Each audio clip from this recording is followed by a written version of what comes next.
Поранешниот пратеник на ВМРО-ДПМН Александар Николовски обвини за фалсификат, откако новата влада го блокираше неговото поставување за амбасадор и шеф на мисијата на Република Македонија во Европската Унија.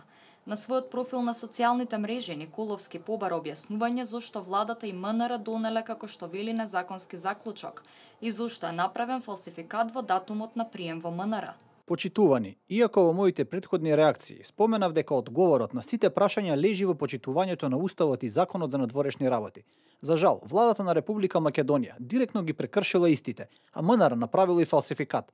Имено, во желбата политички да се блокира моето поставување за амбасадор и шеф на мисијата на Република Македонија во Европската Унија, владата одржала затворена седница на која донела заклучок за прекинување на постапката за именување.